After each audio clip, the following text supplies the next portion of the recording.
What's up, everyone? YugiohTube here with Solemn Yugioh, the man himself. We have a lot of great topics to discuss today. So many things from PSA increasing their prices, as I'm sure everyone here has known, Ghosts of the Past, the Crush Card video that Solemn Yugioh uploaded, which was just mind-boggling. Some current stuff, Toon Chaos, Battles of Legend, and latest sales, some all-time highs. It seems like we're seeing it every week. So happy to have you again, Solemn Yugioh. It's been a while. Yeah, it's been so long. Everyone's been asking, like, when's the next episode? I'm like, oh, sorry, we've been busy. Yes, life has taken over, but not for Solemn Yugioh, always pumping out the great content day in and day out. So I'm excited. And we have to start with PSA, the big news that happened. Was it this week or last week, actually? Where PSA upped the prices on bulk or value submissions, specifically with TCG up from $10 to $20. The regular and express services up as well, almost doubling, it seems. Solemn Yugioh, what do you think of this? Yeah, I think all have doubled except for maybe walk-in or something. Yeah, they're mostly doubling basically. I think I don't know, for like a regular collector, it sucks, right? Like we can all sit and go like, oh, this is good because of this or bad because of this. But if you're just someone who has a card and they want it encased, there's nothing good about prices going up. Because if this is a stupid $5 card that you just so happen to want to slab, it costs more now. I suppose this is their way of fixing their backlog issue, and I get that. And also, it's a company; they're doing this major deal, being sold off to this big group. So of course they have to increase their profits, and that's also one way to do it. But I don't know. I'm not that excited for it. I had a bunch of like lesser cards that I did want to send in because I really enjoy slabs. I think most people know that I'm not a binder collection kind of guy generally, and just that costing more is like, ugh. So what's your take on that one? Yeah, I agree with you. I mean, from a collector standpoint, it's a horrible thing, especially if someone wants to go for an entire set, for example. If someone wants to go for an LOB common set or an MRD common set, I mean, that's just going to cost that much more money. Add in the fact that it's very likely that PSA will be grading Yu-Gi-Oh cards harsher and harsher. That's my theory and philosophy as time goes on. Then you start talking, all right, if cards get nines and you really want tens on these common cards and they get nines, now you're really spending money down the drain.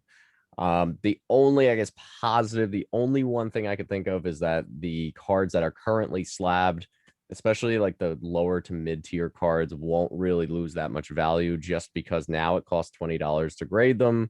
So if you had a lot of cards that were in that lower tier range, you're in pretty good shape in terms of the value of the card, just because no one is going to grade the card probably at that risk for the price point. And again, that's the only positive I see. But obviously, overall, it's a company. PSA is a big business. They're backlogged. As you said, that's one way to deter people from submitting thousands of cards or even hundreds of cards. It, in my opinion, it opens the doors. Again, we've talked about this for other companies to try and come in and compete, especially with $20 a card. There's a lot of companies that would be able to. The problem is, as you mention all the time, it's a monopoly. It's like trying to take down Goliath. PSA. It's almost impossible to do because you need to build that reputation, which takes years and years. Yes. I think another thing though is that have you ever considered the junk slab era? Like some people talk about it where if everyone's grading basically anything, and in Pokemon and sports, this is definitely a major issue. Not so much in Yu-Gi-Oh! But in sports, Pokemon, oh, this card is $2. Well, if I grade it, it can be 90, according to this crazy market. And so people are sending literally anything. And it's not even out of love for collecting at that point. It's just like, oh, if I just send in all these 2 cent Charizards, one's gonna get a 10 and it's gonna go 1,000% up, and that makes it worth it, and so forth. That will at least decrease to an extent as well because the risk really goes up this way. But yeah, I mean, I guess if PSA this way actually stops the junk from being sent in, and then another company comes in, let's say CGC, and starts taking over all that junk, then we might actually get to a point where a smaller company's reputation gets tarnished because all of the modern junk slabs are suddenly branded with a CGC logo, whereas all the expensive proper cards get branded with a PSA logo. And so, as a small company, I don't even know if you're going to be winning that way. Yeah, I didn't even think of it that way. That's an interesting take on things. The junk slab era, it was funny. I was reading, I'm big into sports cards as well, and I was just reading about how people said, "Are we ever going to see where PSA slabs, you'll see them at $5 or less, just for PSA graded cards, just because everyone's grading everything, especially in the sports card industry. I mean, you're grading like the worst eighth year Mike Trout cards that are basically worth 25 cents, 30 cents, but now, as you said, that's the one good thing. It will deter the people from just sending in and clogging up the system with just the useless junk. But again, I guess everyone, there has to be a buyer for that stuff, right? So at the same time, it's a junk card, people grade it, but if people weren't buying it, then people wouldn't be grading it. So I'm actually surprised people actually spend the money and buy these cards that are essentially junk for in a PSA slab for 8 times the value. It's just shocking to me. But yeah, no, it's tough. I mean, and BGS did the same thing. We knew it when BGS did it, when they raised the prices. We knew PSA was going to do it. I'm actually shocked it took that long for PSA to do it. I didn't think that they would hike it as much as they did. I mean, doubling the price seemed pretty excessive to me. I would have looked more towards the $15 range for the TCG, because again, doubling the price is very brash. But it's a tough one to say. So you're not a fan of it. I'm not a fan of it. The only people that are fans of it are probably the people that have that really low end stuff in tens or something like that, to where that's never going to really move down because no one's going to grade this stuff anymore. So getting back kind of to your point where you say, well, people are buying it when it comes to these lower tier sports cards. Do you think that's actually organic demand from them wanting those cards, or them thinking, well, if I buy this $20 card, maybe it'll be 400 soon in this market? And so I can actually see a point where we get to those $5 slabs purely because so many people are speculating on this garbage. At one point, I need to realize, damn, there isn't a greater fool I can sell this to. Yeah. Yeah, no, I think it's people just not knowing, and we see that with new people coming in, people just not even knowing what cards are worth, or oh, I'm gonna take a shot on this, even though they buy a brand that's totally like a horrible 1 year wonder kind of brand that hasn't been established. When it comes to Pokemon Yu-Gi-Oh cards, I guess it's the same people that are buying the Pikachus and the Charizards that are essentially common or promo cards in every box.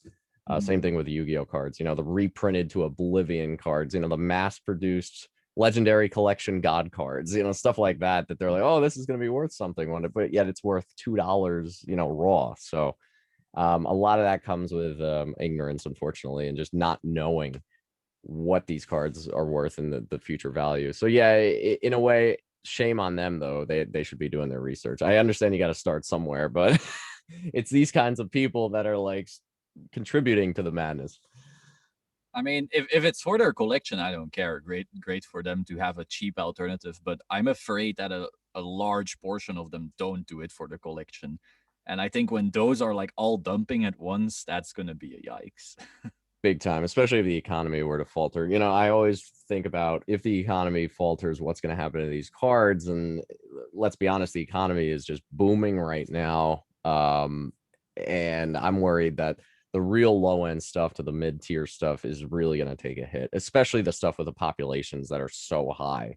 The lower demand, high population, bad economy, that's the people that are going to fire sell, the ones that have the low end stuff. So that it seems like an impending doom coming up. Obviously the real high end stuff, the stuff where it's tens of thousands and higher, that stuff I feel like is pretty much bulletproof. I don't want to say bulletproof, nothing is bulletproof, but What's that? relatively speaking, I think that stuff, because the people who have that stuff aren't in a financial situation where they say, oh, the economy sucks, let me go, I need money, I need to sell this $10,000 card, because at that point they wouldn't have a $10,000 card, you'd imagine.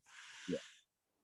I mean, unless they're like leveraging up into these crazy other investments that are going up right now. Like that's one of my fears, and it might be irrational, but imagine the millennial dude who just learned about investing and his entire holding is Tesla stock, Bitcoin, a bunch of options, 20-to-1 ARK ETFs, and then also Pokemon cards and so forth. And he might have $10,000 worth of Pokemon cards or whatever.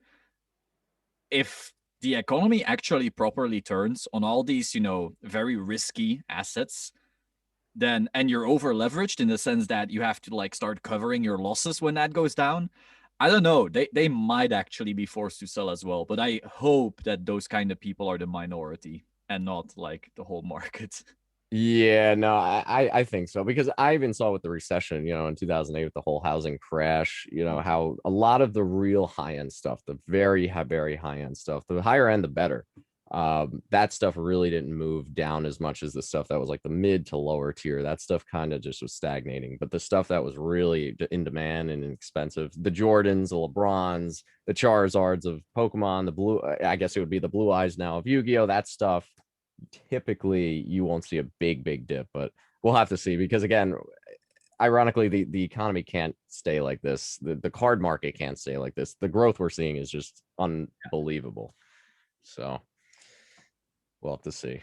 I guess moving on, do you have any more input on the PSA price increase? Any last final thoughts? Um, I think we basically covered it. I don't think there's any major thing. I think actually that raw card prices will go down because we noticed a lot of the like low to mid tier cards that are worth something in a PSA grade moving up because people started buying them just to grade and flip, that little arbitrage or whatever you want to call it play. And I feel like that will wane as well because for example you could buy certain BPT promos for $30 and then grade them, and even the eights would be worth more than the raw plus the grading fee. So that was worth it. But now that the grading fee goes up, I don't know how worth it that's still going to be for like well, I would call it mid tier. It's not really low tier, those types of cards. So I think the raws will go down as the demand for the grade flip game decreases. Interesting. So what do you think of like eights? What do you think of eights in general as going down as well? Because some people say, okay, the nines are the new tens, the eights are the new nines, especially as time goes by, they're harder and harder to come by. Um, I think if if we start getting this backlog back, I think eights and sevens and so forth are quite in danger because I feel like most people self grading. I mean, they do the research, so they know, oh, there's a chip in this corner. It's not gonna like grade well, so I'm not sending it in. At least that's what I hope. Maybe people are way more irrational than that. I don't know, but at least I hope that generally the cards that are gonna be sent in are cards that are not actually perfect because the actual perfect stuff, it's mostly people like old school expert like you and so forth who really have been digging for them for years and then graded them before this mass hype. So I feel like a lot of that population is depleted, but I feel like a lot of stuff in their backlogs right now has to be that 7-8 quality that any regular person can find and just send in and hope they can make money off it. And so I definitely think a lot of eights are in danger, but there's various cards that are still so underpriced in my opinion that it's still okay. Like I think while the LOB pop, for example, on eights may increase, I do not think that they are expensive enough longer term, like for that difference to matter. We may see dips, the coming years as these backlogs come back and so forth. But I think like in 5-10 years, I do not think eights will be cheaper than they are now, if that makes sense. Mm, But I yeah. mean, nines and tens will obviously like keep doing what nines and tens do. Yeah. Interesting. So I'm curious, do you have anything at PSA now? You do have at least one order, I believe, right? Because I know my order, they arrived in August and they're still in stage 3. So Yeah, I have stuff there from June, July, August, September, October, November, December. Yeah. And then since January, I haven't been sending in because I usually use a middleman and they called Lutkins because I just like the ease of, here's all the stuff, you take care of all the BS, and then I can forget about it. And they haven't had an EU office since Brexit stuff or something. And so now I'm just waiting essentially. But yeah, so I basically have half a year worth of subs currently at PSA and none of them have passed yet. oh boy. And you don't even know what stage they're on, right? Because you went through. Yeah, Okay. I don't. I mean, I do get updates, and as far as I'm aware, like I think up till November is like all registered and ready to grade or whatever, but nothing has passed grading yet. I assume at least my express stuff from October October or September. I think September will hopefully pass soon, but we'll see. Oh boy. Oh boy. It seems like the TCG, because I've done a ton of sports and the TCG cards, and the TCG is lagging behind the sports, the modern and ultra modern stuff. Obviously I have stuff from months ago that still isn't even logged, logged in the system at all, or the timer isn't quote unquote starting. So it's a mess. Yeah, no, I've heard, what was it, 5 million cards or something? Something That is, unbelievable. wow. Last I heard was 2, I think, but I might be completely off there. So I have no idea where it's at right now. Oh boy. Yeah. Well, the latest news from PSA was that USPS, any package sent by USPS to PSA was severely backlogged because their PO box couldn't fit the amount of packages that came in last week. So that's the latest. So the one good thing that I've noticed with PSA lately, and I'll give them this, is that they are at least trying to communicate more with the customer. There was that email that was sent out in terms of USPS. There was an email sent out with FedEx. I don't know what the exact reasoning of why FedEx, was it the weather? I think maybe was it the weather that said that we're not shipping out any FedEx Yes, it was orders? because of the Texas thing, right? With all the Oh snow or yes. whatever. Was it snow? Yeah, right. Like all the electricity was gone and whatever. Yeah, I mean Europe, so I'm not really following as well as I should be probably, but Yeah, and even the new tracker came in like last year. For the longest time, PSA didn't even have a tracker, so you'd send it, it would just show the number on the left side, the left column, but you wouldn't even know what stage or how close it was to being completed. So, at least they are doing better with that. I'm curious to see what happens that they got bought out, yeah. acquired. I'm curious to see what happens from then on. I know the guy that bought it was big into artificial technology and artificial intelligence and all that good stuff. So that's another interesting factor for another day. But yeah, so no, very, very good. I think that's very important to cover PSA. What do you guys think? Comment below about the PSA price increases. I'm sure there's going to be not too happy people down there. Oh, by the way, the guy who acquired Collectors Universe, like the head of that fund who's in AI, he's like really responsive on Instagram. Because like when the news broke, I DM'd him going like, "Oh, congratulations," and he answered. I'm like, "What? Oh I'm wow. nobody," and you answered? What the hell? Wow. Yeah, it seems like communication and customer service was on the top of their list. Obviously, the prices have gone up, but at least if you're going to spend the extra money, you better get better customer service. And that's one thing. Try calling PSA on the phone. You'll be on the phone for what, 2 hours, 3 hours? It's pretty bad. Yep. Pretty bad. So hopefully they improve that. So moving on, we have to talk about the next hottest topic. I feel like it's talked about in every video these days, and market watch videos that are coming out. Ghosts of the Past, or Ghosts from the Past, I should say. One of the most hype sets I've ever seen in the last decade. It reminds me of Toon Chaos in terms of current product. It's going to have the Gold Series format, which is 5 mini boxes, I believe, per master box. Mm-hmm. Which each have 1 pack in them, or 3 packs, 3 packs, excuse me. And then obviously we don't know. The big question is, are ghost rares 1 per box? Are they 1 per pack? Are they 1 per case? Dark Magician Girl, that's another question mark. We know 4 of the 5 ghosts. And what do you think about this set? Obviously, you were not as high on it with the current prices. I saw your video. I thought it was fantastic how the prices have skyrocketed. And we're getting to that entry point now where it gets very risky to pre-order at these current prices. Yes. That's basically, you like you said it perfectly. Like when you are paying double MSRP before even anything, there's automatically a risk, right? Especially when that price was only reached once we got the Dark Magician Girl. Because like obviously there was demand from Dark Magician and so forth, but it's the Dark Magician Girl that created this flood of people. And so if she's not in it, and we don't know if she's in it, like I don't know how well the set will still be received. I still love it. I think Ghosts rares are beautiful, and I'll be very excited to open it. I know it'll get a lot of views on the channel as well, so I'm all happy for that. But I don't know. I feel like this set, considering its hype, lives and dies by Dark Magician Girl's inclusion. Yeah, I have to agree with the entry point right now where there's risk. I do disagree with right now. The Dark Magician is strong enough, in my opinion, to take this where it needs to go. If this 5th ghost rare is not Dark Magician Girl and it's kind of a sucky ghost, Mhm. I still am a huge fan of the set, especially long term. Now, there are so many questions though before I could say that. Question number one, how rare are ghost rares? Question number two, will they come out the print quality? Will it be great print quality or crappy print quality? Number three, will there be an unlimited set or will it just be first edition? If they make this first edition run like Tomb Chaos, where it was very, very slimly distributed, and then they came out with the unlimited right after that, that's huge because then I'm like, okay, this first edition goes to the past or goes from the past set is going to be big. The first edition ghost rares are going to be way bigger than the unlimiteds. Those are my big three questions.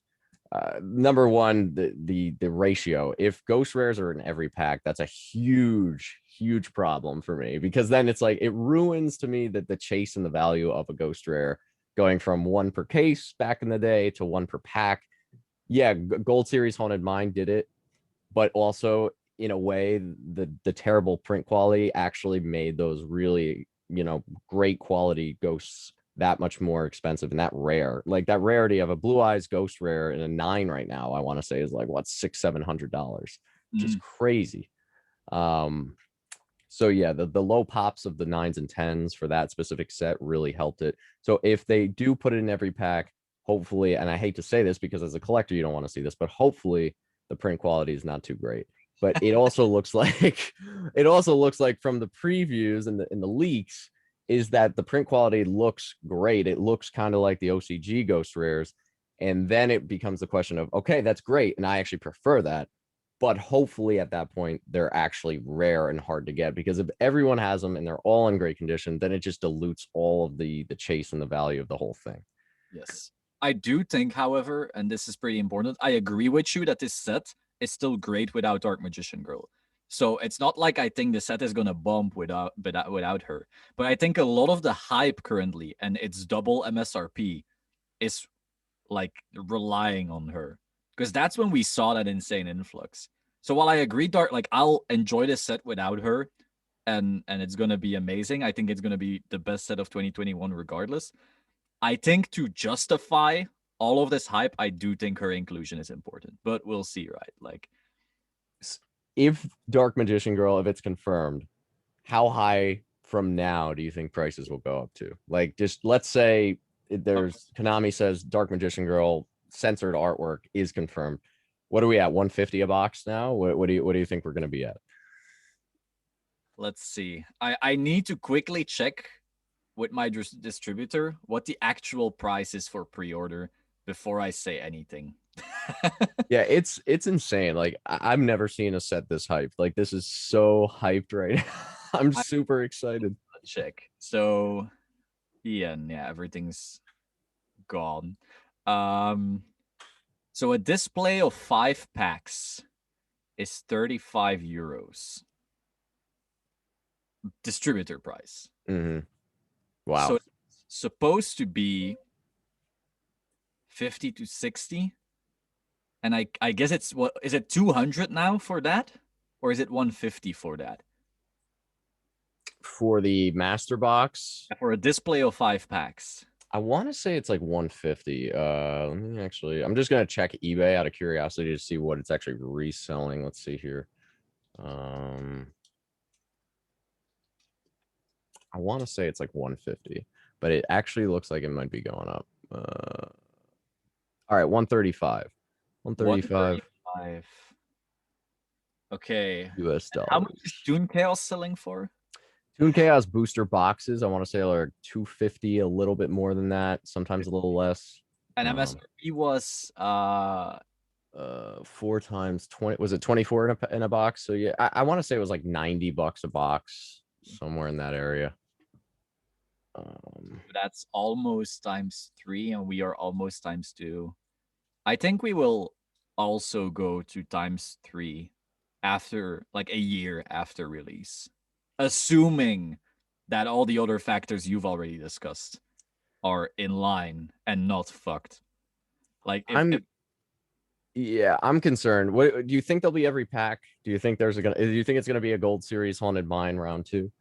I'm really fearing that they'll do it like Haunted Mine because they call it Ghost from the Past. Imagine if you market this to like kids and they're going to Walmart and they're buying this box and they think it's all about ghosts and they see the YouTubers are the ghosts.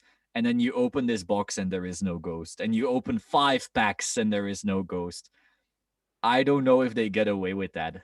I think this whole thing is about ghosts, and I think everyone's gonna get a ghost. That's my fear, but maybe I'm too like, Oh, cynical. yeah. I'll be honest, that's what I was thinking. I mean, I was thinking it was the same kind of format as Gold Series Haunted Mine. Obviously, the mini boxes in Haunted Mine was only 1 pack per mini box. This is 3. But I still worry. I agree with you. I still very much worry that it's going to be every pack. I think at the very best case scenario, it's going to be 1 per master box. That's a possibility. I think if Like for Crush Card 5-pack Delivery master kind. boxes, what would blow if that's the case is if it's 1 per box, then someone can open a pack and say, all right, pull the ghost and then just sell the other mini boxes, and that's going to be a disaster. That'd be so mappable. Oh my god. Because then at that point you literally cannot buy a separate pack. You would always have to buy a display just to not get screwed, essentially. Because every vendor knows this trick then. Like we already saw it with Raw, and with Raw it was different because you need an entire case, which is, it's just a different level of scale before you get to the asshole level. Like you need to do a lot of extra. Whereas here, if it's oh my god, yeah. I hadn't even considered it. Now you're giving me nightmares. Yeah, I'm hoping it's not the case. I'm hoping it's 1 per case, but I feel like it's not going to be, and that's what's going to really blow.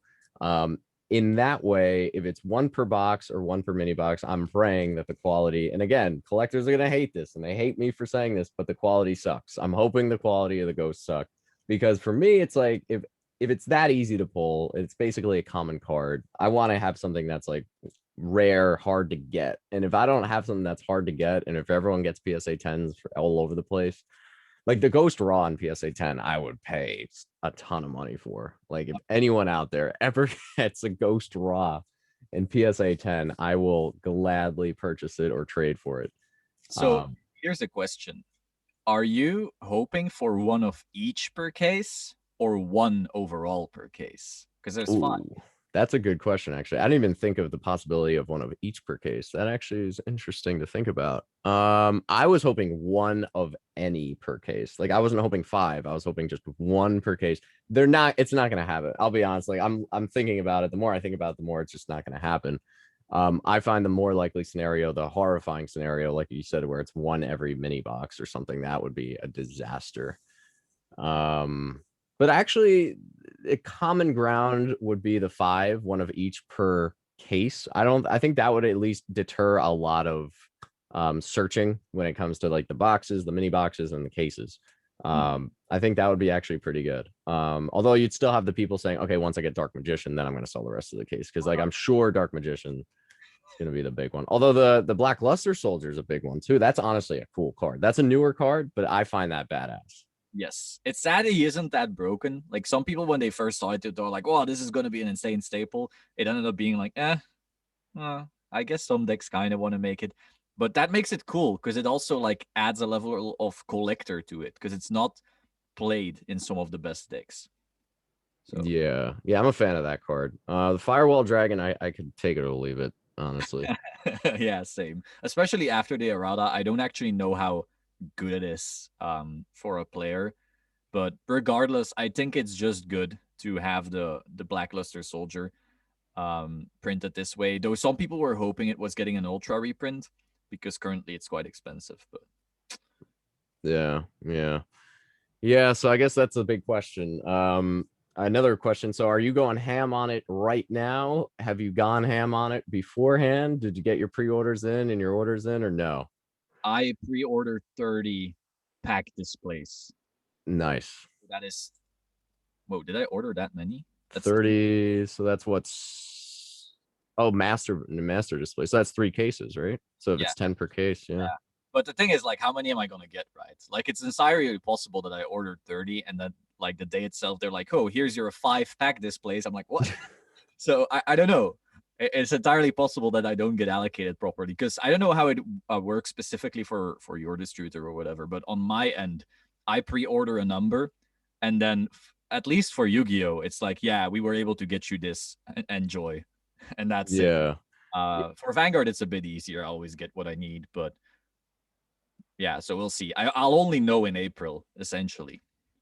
Yeah, yeah, it should be exciting. I mean, it's a month away. Just thinking about it now, that is not far. Yeah. And another thing I worry about is that they just mass produce this product. If people want to hold sealed product for an investment purpose, I mean, if this is at Targets, if this is at Walmart's, if this is at all these big box stores, and they just put it out in droves for years, there's nothing to say that they can't just keep printing this over and over and over. Think of Legendary Collection when they just kept printing, or Yugi's decks, the legendary decks. Yugi's were what is it? The one with Decks. Is it number 2 that they went ham on? I'm not sure. well, they just reprinted the first one over and over and over again. What was crazy was the demand for that was so high to where even now I want to say on eBay it's reselling for a ton of money. The original Yugi's decks. I want to say that, and they made a first edition set and then they made it unlimited, but the problem is on the decks themselves or on that gold box, they never actually indicated first or unlimited. Funny thing was, when you had the Lost Art Dark Magician Girl thing, I went to my locals and I was like, yeah, I want that promo. So what product do you have? And I bought that one specifically, and I just opened it for the fun of it because I wanted the free Dark Magician Girl essentially. Beyond that, I didn't really care about the product. Yeah. So apparently Legendary Decks 2, $80. First edition Legendary Decks 2, $180. Looks like the original Legendary decks, $80. I don't see any that are first edition, but that's pretty crazy. That's still a lot of money considering there's been 8 billion reprints of this stuff. Yeah. So that gives me at least hope if people are looking into just holding sealed product of Ghost of the Past. But I don't know. It's very certain that when it goes to Targets and Walmarts, there's going to be people just waiting and just buy out the whole thing. I think that's what's going to happen. This is a scalper's dream if this like absolutely, because like if you go to any regular store, you're already paying double MSRP, and Walmart or Target isn't aware of any of this stuff, so they won't double their price. So it's literally just gonna go on the shelves, and people are gonna do the same thing as they do with Pokemon, because this is even freer than Pokemon. Pokemon doesn't generally double MSRP on stuff, except for when was it when the hype really kicked in? Was that on? It wasn't Champions Path yet, was it? Oh, I don't know. There's been so many of them: Champions Path or Shining Fates, Shining Legends. Oh yeah, those always like Shining. Everything Shining was already double. That I know. Yeah, it's crazy. Vivid Voltage even was getting high. Yeah, that I know. But yeah, I mean, it's very rare for Yu-Gi-Oh product, modern Yu-Gi-Oh product, to move this way. So, yeah. For what it's worth, I when I missed the boat on Toon Chaos, I was like, I didn't think it was gonna be that great. And then everyone's ripping it, and I'm like, yo, this is actually really cool. And I missed the entire boat on it. I said, screw it, I'm buying from the scalpers. So I went and bought like I want to say like 400 or 500 blister packs, and they're just like sitting around here. So I have like 500 blisters, just like. But I paid, I want to say it was like $6 a pack. So I was like, all right, it's a bliss. They probably paid at the store $4 a pack. They're making like $2 on me each pack, which is a lot. If you buy like 50 packs, it's $100. But I'm like, then again, I gotta save on the gas going to each place, and then if I go there and they don't have it, which is very likely, then that's a whole problem. So I was like, screw it. Plus eBay bucks at the time. Let me just get it at a little higher price point. And then I bought a case, which I have sealed as well. So I don't know. I really want to rip some again, but I don't know. Is this decision financially, I feel. Yeah, just for fun. But well, one thing we will keep an eye out too is when they do come out in the Targets and Walmarts, the price will initially, upon release, it should drop. It should drop with the influx, the massive flood that hits the market. Yes, but it might be a good entry point for certain people. It might be. If you're looking to buy now, might be actually the worst time. You might want to wait a month and say, okay, when this product hits the market in droves and the resellers go crazy and undercut each other, that might be the chance right there to buy it. Even if you're paying a little more than MSRP, it does save you sanity and your gas and driving everywhere and going crazy trying to track it down. Nah, man, FOMO. Everything's only going up. Let's go. Yeah. First edition too. I think that's a critical point. I think the first edition. I know again with Toon Chaos, first edition was the shortest run of first edition I've ever seen in a modern product, like in years. Like when I inquired about it, maybe a week or two after it came out, and they said, "Oh no, the next wave is going to be unlimited." I was shocked. I was absolutely shocked. Was that because of COVID or was it actually planned? I don't know. I mean, I would think it was planned. I would think it would be planned because that's what the whole point of a first edition thing is for. But again, with COVID, maybe they just didn't have the resources to print as much first edition as they hoped. Mm-hmm. But I'm surprised because at that point you'd say, okay, our presses are still running for unlimited, so why don't we just keep it going for the first ed? It's interesting to think about. I really hope, if there's any hope, that they keep the first edition actually first edition on this release, and that way everyone's happy. The collectors are happy, the people who want the ghosts are happy, the casuals, because they still get their ghosts even if it's every pack. I don't have a problem with it if first edition run is very limited. Mm-hmm. So we'll see. Moving on now to the crush card deal. Oh my goodness. On your video, I was in awe of what was being transacted. Crush card, $80,000. What are your thoughts, first of all? I mean, this is a record-breaking price. Now you also have a crush card, I believe, right? What do you have, the 5? 5, the famous 5. It's still worth, like, I'll be honest with you. Like, I have my Trihorn Ultra lettering as a PSA 2, and I won't give that thing up for anything. Like, there's no way I'm giving that up. So for people who don't know essentially what happened, I have a video on my channel now where two gentlemen made a deal. So Crush Card Virus, PSA 10 Shonen Jump price card, they valued it at $80,000. So essentially they did a trade of 55,000 euros plus some other slabs for that Crush card. So now valued at 80K. So that's all filmed. It's all on video. And it's now on my channel. So if anyone doesn't know about that, now they know. Yeah, I mean, it's a wild price, right? Like beyond the LOB sales that we know from Blue Eyes, and then maybe some obscure worlds price card from OCG or something like that. Beyond those, that would be the highest singular card in Yu-Gi-Oh right now, which is wild to think about. I do get it, and I know people are like wild, like fuck you, no way, there's no way a stupid cardboard should be that, but I don't know. It's very hard for me to argue against Crush Card. And again, I might be biased because you can say, oh, but you've got your 5. But I don't think a 5 is an investment grade kind of card. I just wanted that card. Like, it was insane in the anime.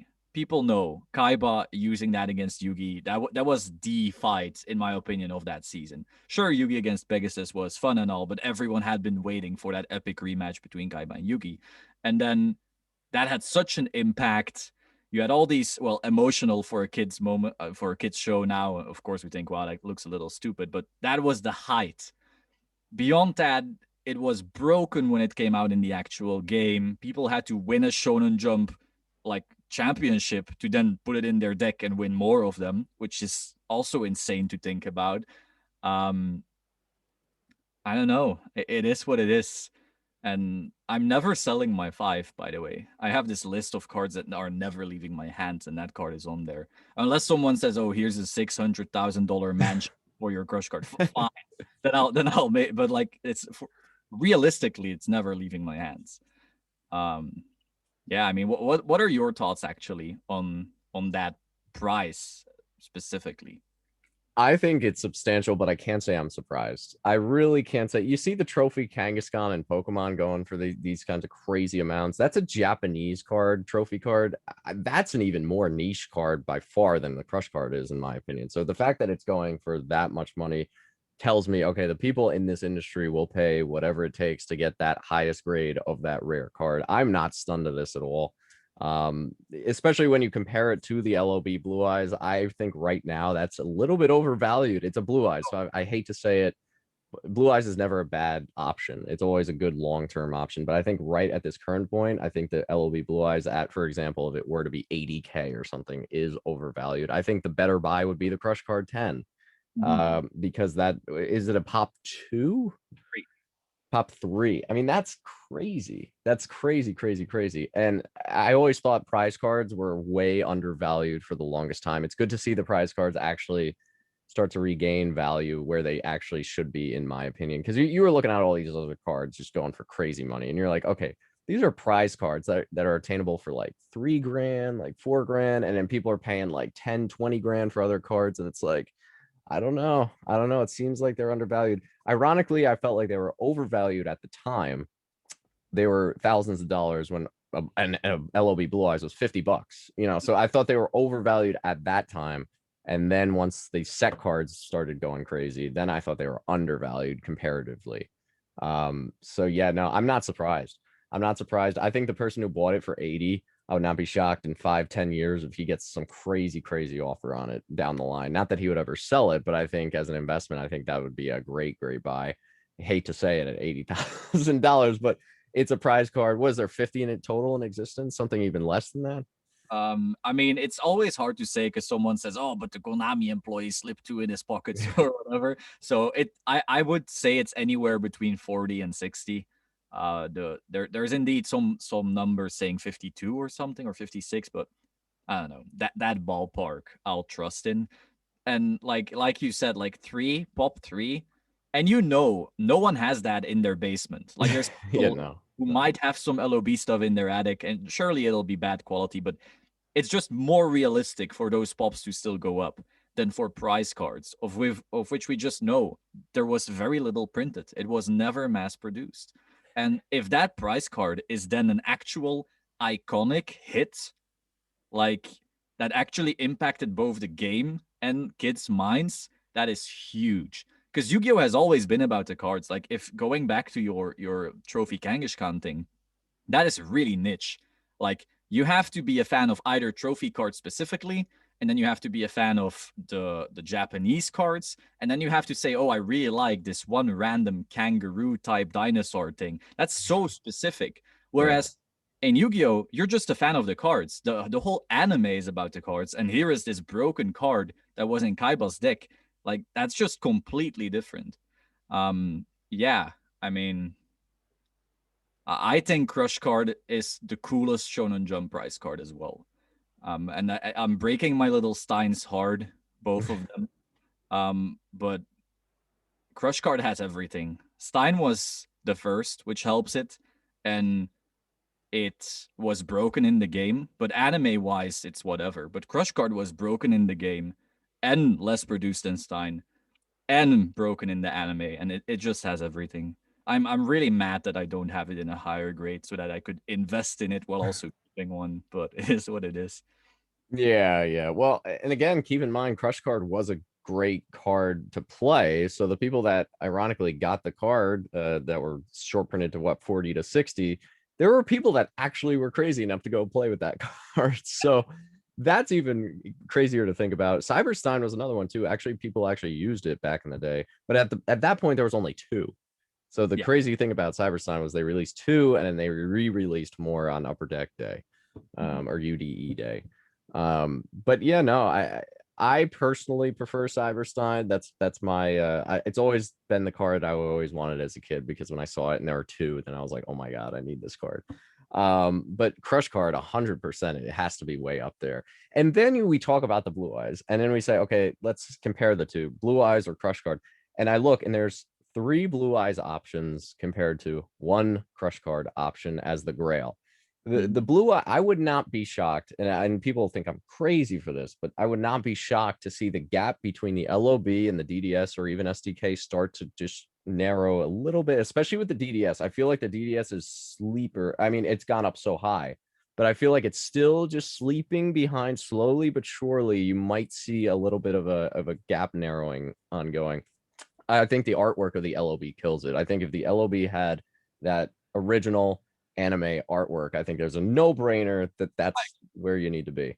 100%. But yeah, no, and the fact that there's three different options always creeped me out a little bit when it came to Blue Eyes. It's like, okay, there's not one clear cut winner, even though that's the pack pulled one, even though it's by far the most expensive. At least with Dark Magician Girl, which I'm not a huge fan of or a simp of. At least with Dark Magician Girl, that was the only option. There was one option. You had it. The simps loved her, and that was it. So I'm more of an injection fairy lily guy myself. I'm both. Yeah. So it's hard to say. That's why I like prize cards, because there's just so few of them compared to you don't have options. You have the prize card. There wasn't a re-release, or if there was, it was just mass produced and no one takes it seriously. With Blue Eyes, you had 3 serious productions of it. And there's that confusion of which one do I go to? And then the artwork on the LOB, which is the most expensive one, is suspect. Mm-hmm. I don't know. I think we might see some changing. I've said this for a little while now. I think the LOB, and I have an LOB Blue Eyes, I just think it's way overpriced compared to some of the other stuff out there. And I think that confusion when there's 3 of them and worse artwork, there's a lot of questions. Yeah, a lot of questions. When it comes to moving on, the newer stuff, we pretty much discussed the Toon Chaos, Battle of Legend, Armageddon. Just I guess we'll go over some notable sales and we'll wrap it up. But the Battles of Legend set, just for those who don't know, the Armageddon set, that is up to what, $250 a box. So that was something I found out a few weeks ago, and I was like pretty wowed by it, because I thought 10,000 Dragon was losing steam, yet box prices went up. Any thought on that, Solemn Yu-Gi-Oh? I mean, I know for a fact Rudy from Alpha Investments has the theory of time versus Timmy, that it doesn't matter what's in the box. Over time, the box will go up regardless of what's inside. I still disagree with that. I think overall your box price should depend on what's inside, even though the box itself might be a collectible and people love that gambler's premium and the chase and so forth. 10,000 Dragon is losing steam, but I don't think it's losing steam fast enough yet to, impact the box price. So I get it. I know for a fact so many people opened it chasing that 10,000 Dragon that sure, the box price might go up, but I personally wouldn't be putting my money there. I feel there's far more rare cards that you can buy currently that, are safer, I feel when this whole card house, let's say, has some weaker fundamentals going, I wouldn't feel very safe in Battles of Legend. I would much rather have a Toon Chaos box at that point, where your value isn't all propped up into one dragon or Utopia. But that's just me. Yeah, if anything, I feel like the best buy in that whole set is the actual cover card, the Chaos Emperor Dragon kind of variation. I actually think that card the artwork is awesome. I think if people grade it, I think they do pretty well. And I think, again, it's a card I'm actually genuinely interested in. I think it is still, what is it, like $30 or something pretty cheap, right?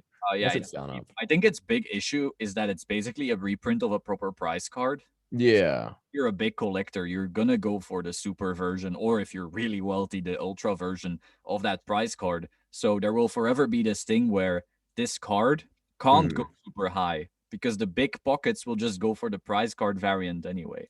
But yeah, what is Hmm? what's the prize card go for? Do you know what the actual? Because yeah, that's a card that's interesting to me. I think it's like the second most expensive YCS prize card, because from what I see, what people are interested in, Minerva is like the goddess for everyone. Like it's Lightsworn, it's all of that. It's a waifu. It's got so many things. It was also playable at the time. And it was the only way to get her. So if you wanted to play like this plant zombie Lightsworn grass is greener type of thing, you had to buy the YCS one. So they also got destroyed. So I think it's Minerva first and then the Chaos Emperor second, but I'm not sure how much. I have a feeling that the Ultra went for 15 at some point, but I might be wrong. So if you have price data on that, that would be useful, but I personally don't. It's looking like the reprint, the one from that set, is about $25. The prize card itself, no sales, really. Wow. Are you checking on eBay or where are you checking? I'm on eBay. Yeah, no sold listings. Although there's a very light play super rare version for 1,500. And then Honestly, that's not bad. yeah, it's actually not that bad. And then there's a new condition one for $6,000, which it's crazy to me. I found them. I think the supers are listed for 15K ish.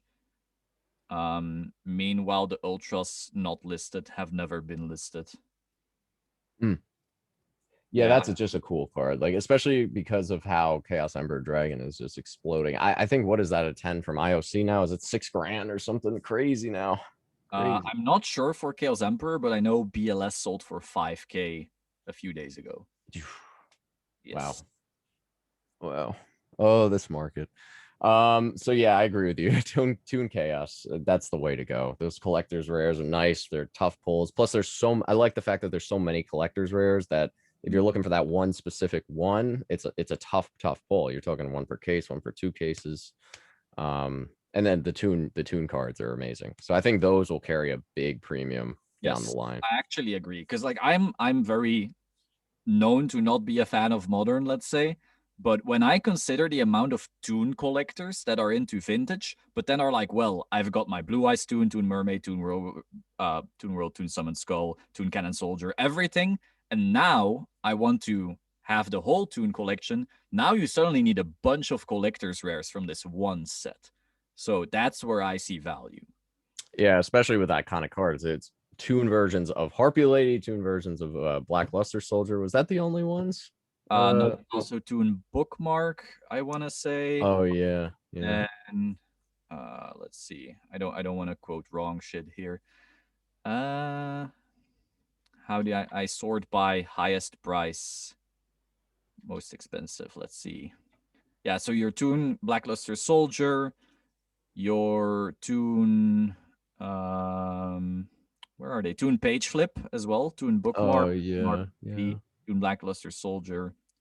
Yeah, so the ones Hmm. you mentioned plus Page Flip, which is also a really cool looking card.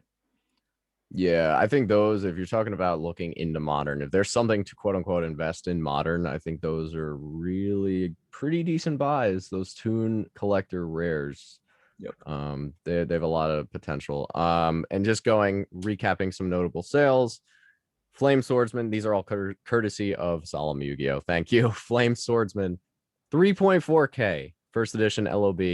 MRD box, 12K. And a Dark Magician Girl envelope, the prize, or was it 2017 Yeah. tournament? Ghost Rare, 8.2K. My goodness. Wild stuff. MRD at 12K. I think the biggest one that stands out is the Flame Swordsman because it's the glossy version, and people back then were paying like, I remember they were like, "Oh, the wavy, I'll pay $1,000 for the wavy in a 10 because it looks cooler, so I'll pay the extra." I remember I got my glossy Flame Swordsman like $150 in a 10. Like, You I want to bet? literally bought it as a 10 for $150, and then the wavy, I don't know where I got that one. I have a wavy and a glossy, but these kind of prices make me want to just like, all right, I'll dump a glossy, or even the wavy with how Celtic Guardian sale was. Yeah, for 4K, that was insane as well. It's crazy. It's crazy. So I still believe a lot of the wavy premium is gonna gradually evaporate. And I say that now while I have more wavy cards than before. And I still think it's like it's cool, but I don't think it's that big of a deal either. yeah, the 4,000 for Celtic Guardian, and then what was it, BGS 9.5 or a BGS 9? I think it was a 9.5 that sold for what, like 600 in glossy or something. Which one was it? It was like a PWCC auction, I want to say. And it was a Celtic Guardian BGS. Was it a 9.5? And there was like a mystical elf in there. I know which one you're talking about. Yeah. So you had the Mystical Elf for 800 was a BGS 9.5. Yeah, I have them right here because I was following those. I was gonna bid. Where are they? Yeah, the So, Celtic Guardian BGS 9 glossy sold for 500, hmm. and then the PSA 8 sold for 250. That's actually, I think that's cheap. Even Yeah, though yeah. the super like 250 with the grading prices now, if you want your card back in time, that's your grading price. Yeah, no, 100%. I remember selling, I had 3 wavy Celtic Guardian 10s at one point. And I remember selling one for, at the time it was like $400. And I said, "Oh, this is what a premium, $400." Oh God. Wow. Pain. Pain. But Yeah. Do you like do you buying think them? LOB has room? Do you think LOB has room to continue going up, even these supers? Because for a long time, everyone said, "Oh, the supers are undervalued. Supers are undervalued." Now it's getting to the point where, well, supers are getting pretty expensive. I think given the box price, like imagine you open LOB right now and you're getting how many supers again? 4 supers. 4 supers, 2 ultras. I think given that fact and the LOB box price that we are both currently thinking of, Hmm. I think they are still extremely cheap. But that's controversial because I know like there's people who have been going at this since 2015 and they're going like, I bought those for $5. You don't know what the hell you're talking about. I don't know.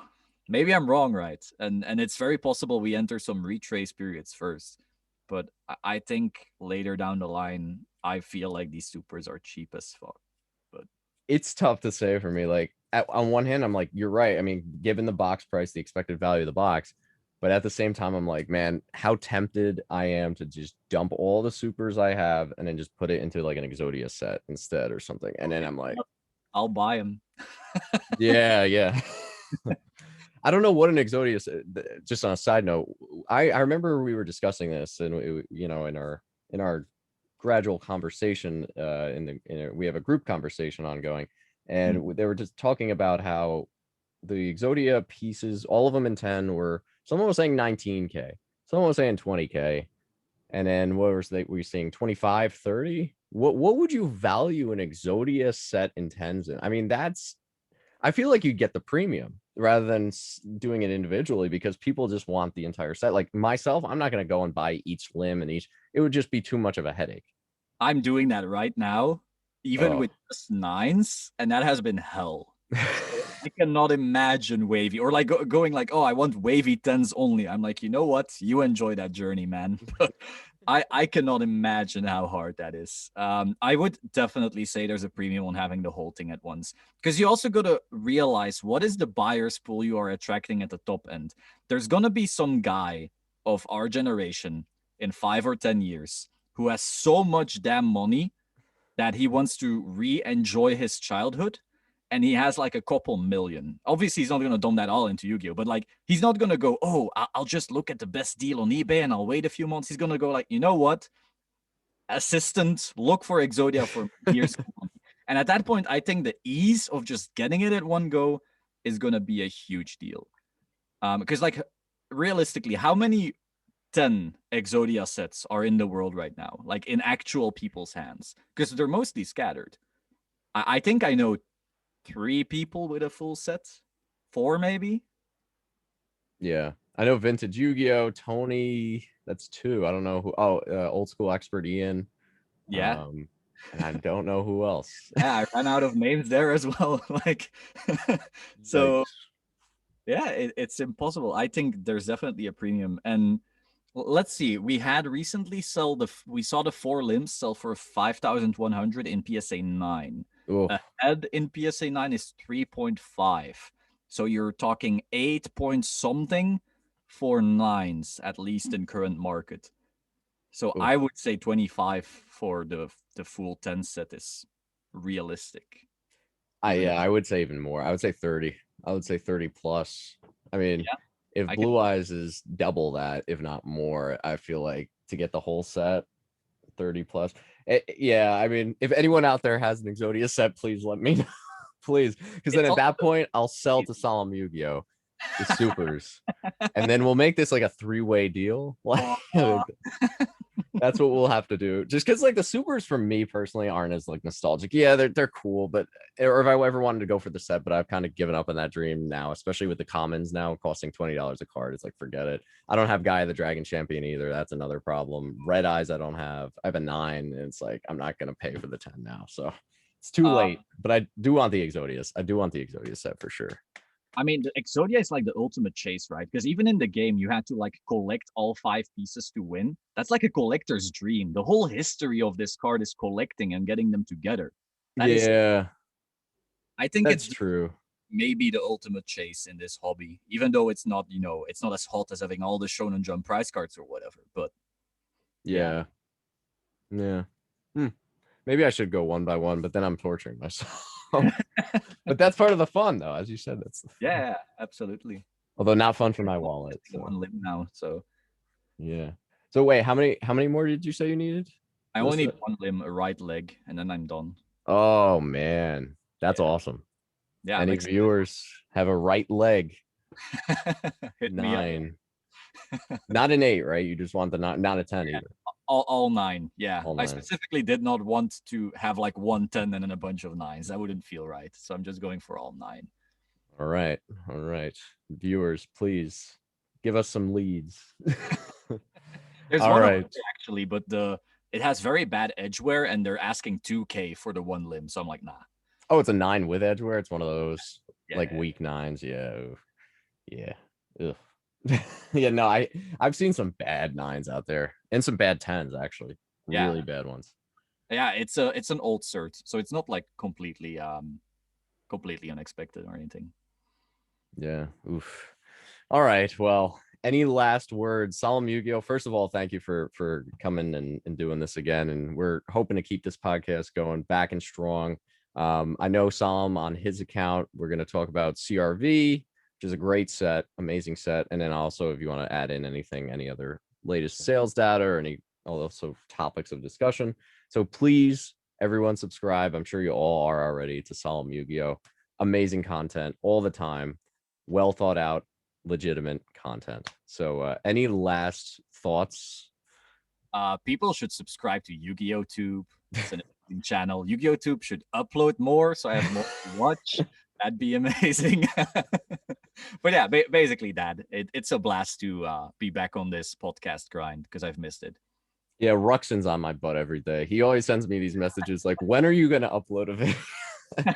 he's anxiously awaiting. And obviously, just shout out to Ruxin, because why not? Ruxin's amazing. His openings, he's got stones of steel to open some of this crap. Retro pack. I'm like, I don't know how you do it. I don't know. It's crazy. So thank you again, Solemn Yugioh, for coming in. And yes, until next time, we will see you.